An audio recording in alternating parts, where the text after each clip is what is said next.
And in today's video guys, I'm going to show you all of the most beneficial steps in order to get more FPS and increase the performance on a lower end device. It doesn't really matter if you're playing on low end PC or a laptop, it's going to work for both of them. And I'm going to show you step by step what you can disable on your PC and also tweak in order to get more FPS. And by the way, also giving away again free Catwoman pickaxes, so therefore comment down below where you want to win. I always DM the winners on my Discord, so therefore yeah, it would be beneficial if you could join there. And without any further ado, let's get straight into this topic. And yeah guys, in this first step now, I'm going to show you one of the steps which is probably going to amaze you, because once we actually go into our Windows search bar and type in delivery optimization service, we're going to click onto it, go actually one back, we can now here find delivery optimizations, allow downloads from other PCs.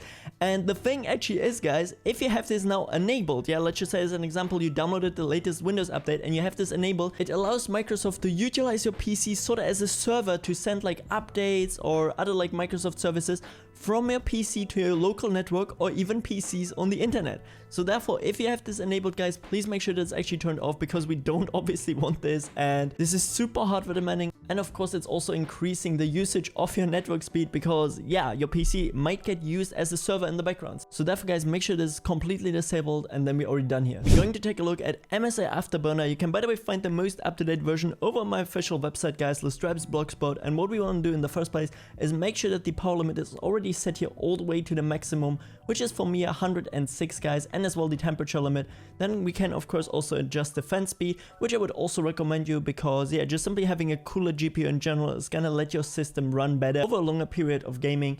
And then this next step guys, let's just say as an example that you're running like something like a RTX 2060 or a 1050, it doesn't really matter. You can just simply go on Google and basically search for a specific GPU, type behind it OC settings, and you can already see here recommended settings for 3070 would be something like 110% power limit, 500 MHz on the core clock, and 1100 on the memory clock. So you can just simply manually put it in here guys, you know, and yeah, get the best OC settings possible out there. On the other hand, you could also go here now onto overclocking scanner, which is going to scan your PC, do like basically like a small benchmark with it, and then afterwards apply the most stable settings. It's not supported by all the GPUs guys, so therefore keep in mind, if it's not supported, you have to go the traditional way. Just simply go on Google and there's gonna be tons of reviews of videos already for a specific GPU. The more mainstream it is sorta, or like the more affordable, it's gonna be easier to find your GPU and also some stable settings. And this is the first step. I'm going to show you one of the most beneficial settings which you need to change in order to actually get better performance on a lower end device. And what we're gonna do is go into a Windows search bar and just simply type in display until we can find change the resolution of the display. And I'm quite sure every single one of you knows that of course applying a stretch resolution is gonna give you more FPS. But did you know that you can also get like additional FPS if you even scale down the normal native resolution of your Windows basically, yeah? As you can see, for me it's here right now 1920 x 1080, which is also recommended. But let's just say as an example that we would scale it down to something like, I don't know, 1024 x 768, and also apply this resolution. Then basically in Fortnite we're gonna get a lot better results guys. I know it's not looking the best obviously, because yeah, just simply having your Windows screen on 1920 x 1080 looks the best, and it's probably also gonna be the most optimal for using.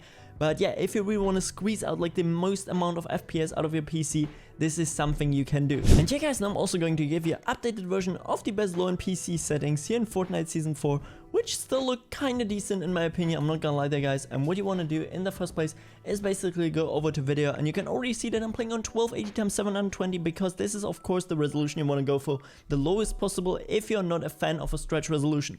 Then for the frame rate limit guys, I'm going to tell you, if you're playing on something like 60 Hz, always make sure that you go on maximum to something like 120 FPS, because even in some moments where you might hit those 120 or even more FPS, let's just say as an example that you look into the sky or you're in a build fight and you have out of nowhere 200 FPS, it might happen sometimes, you know, if you're like looking at something with like less details or some stuff like that, your GPU is just gonna start getting hotter, which is going to cause thermal throttling. So therefore please just cap it on 120, you're gonna be fine with that.